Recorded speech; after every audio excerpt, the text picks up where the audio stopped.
WIS News 10.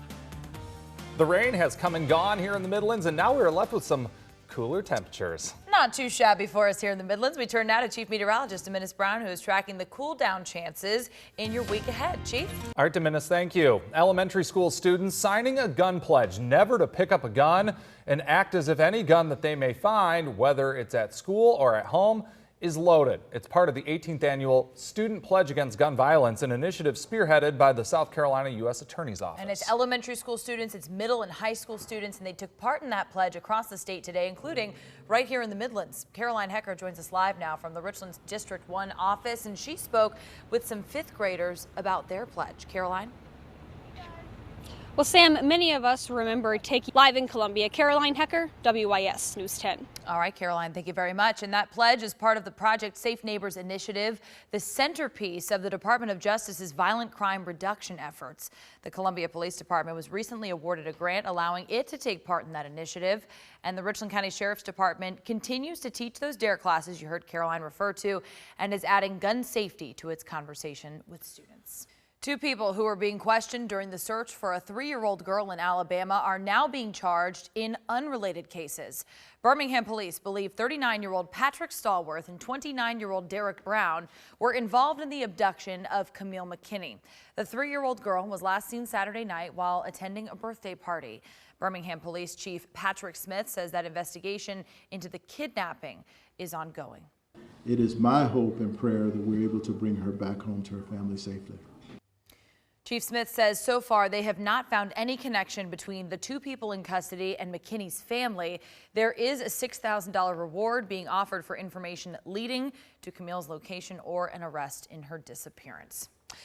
Well, Turkey says it will not halt its military offensive in northeast Syria despite growing pressure and sanctions from NATO allies. And now, after a week of war, President Trump is sending Vice President Pence and Secretary of State Mike Pompeo to Turkey tomorrow. Well, as the U.S. pulls out, the Kurds have made a deal with the Syrian government to save them. The Syrian government is fully backed by Russia, and now Russian troops have moved into the country, occupying a vacated U.S. base. The Russian foreign minister said today that Russia is committed to ensuring security in the region as it works to mediate between the Syrian government and Turkey.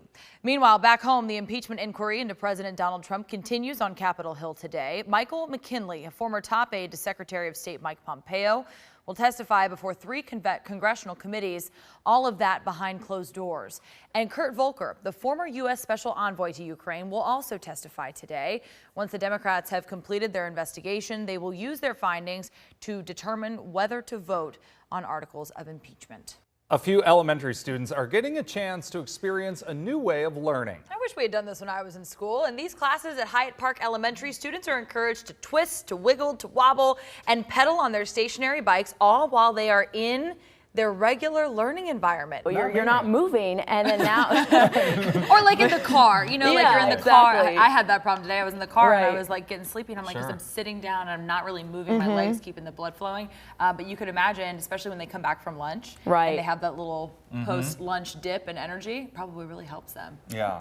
It's like as your body's involved, your mind gets engaged as well. Absolutely, and all of them just loved it, man. They were from the bike to the elliptical. They were You're ready to go back, aren't you? Really, I should have just stayed there. I should have just stayed there today. It was a great time. Well, then you wouldn't be here with us. So. Yeah, very true. More at 4. Yeah, right, we're going to do some running in place. That's great. Appreciate it, Jenna. Amazing. Well, school officials in one New Jersey school district are changing tactics after a controversial plan angered some students and parents. Under the old proposal, students who fell behind by $10 or more on school lunches were forced to eat tuna fish sandwiches only. You would think that there's something better than just giving tuna fish sandwiches only. Right. Well, yeah. I mean, not only does it kind of like put that kid out and make them kind of the spectacle of that, you know, but like who wants to eat tuna fish sandwiches all day? I don't know. Unless, of course, you know, you got the crunchy celery in there to offset it. Yeah, a little bit of lettuce. Salt and pepper. If it's the good stuff. I know. Maybe not every day. All right, I don't know. Now we're totally hungry. Here's a question. Ever wanted to step foot in the Oval Office? Well, if you do, this could be your chance. A home for sale in Wappinger Falls, New York, includes a replica of the president's office. How about that?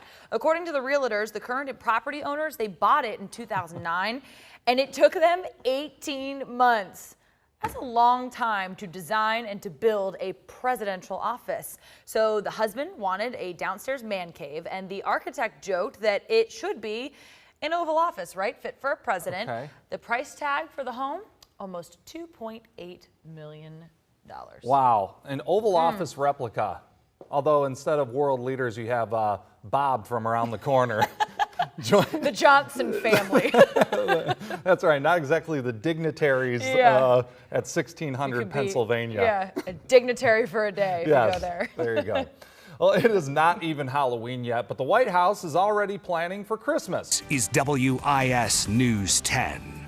Welcome back, everyone, to your news at 4:30. I'm here in the Weather Center with Chief Meteorologist Dominic Brown, and we had some rain earlier today. That has come and gone, but we are tracking some future rain chances. Yeah, we are. We do have some rain chances in the forecast for this weekend and early next week.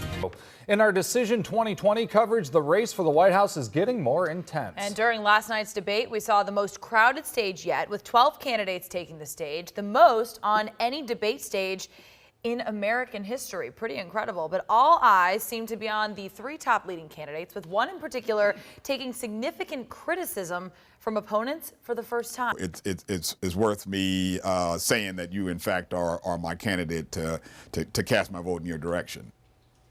All right, so Adam, a lot to break down here. You know, one of the big things that you noted is that Warren does have a lot of ground to make up here in South Carolina, and we know that last night watching that debate, she really got pressed by both Mayor Pete Buttigieg. She also got pressed by Kamala Harris as well. What does she have to do here to kind of bridge that gap? So one of those things that Professor Shaw noted. It'll be interesting to see. Still a long way to go. Still a long way to go, and you know what? These poll numbers, they fluctuate with every single debate, They do. so a lot to watch. Thank you, Adam. Thank you. Adam, thank you. Turning our attention now to the State Fair. Gates are open for the 8th day of the South Carolina State Fair right here in Columbia. Listen, I was there yesterday. I had so much fun, and I am jealous because meteorologist Vaughn Gaskin is out there today sampling the sights and the sounds. And Vaughn, I know we got rained on earlier, but it's pretty nice out there at this point. Absolutely. We'll be back soon with more updates. Oh, So close, Vaughn. so close, Vaughn. You were like a close number 2, okay? Close number 2. You did your best. And that kid, they're pretty cocky. When Just a little. Yeah, They too may have had easy some is practice. what he This said. is Vaughn's first day at the fair so far this year, so Plenty more chances. hit her back tomorrow. Yeah. All right, the second annual USC Veterans Day 5K is just under a month away. Here with us today, we have Jared Evans, the Director of Military Engagement and Veteran Initiatives, and Brooks Herring, the Executive Director of the Veterans Day 5K. Thank you guys so much for being here with us today. Thank you for having us. Just a great cause. The goal of the 5K to support veterans and service members in the local community. We want it to be a very entertaining, engaging, interactive experience. Yeah, talk about the run a little bit. 2 p.m. on a Sunday, right, for a 5K. First of all, it's great. You get to get up and have your coffee before you take your run and get a little breakfast in you. But what's the run like? What is the course like? What can people expect? But all of this, of course, to benefit our friends at the Fisher House. Thank you both so much for being here with us today, Jared and Brooks. And Brooks, next time we're going to make you bring back your guitar. That's right. Love it. Anytime. Thanks, so you guys. Thank you all for Appreciate it. having us. We'll be right back.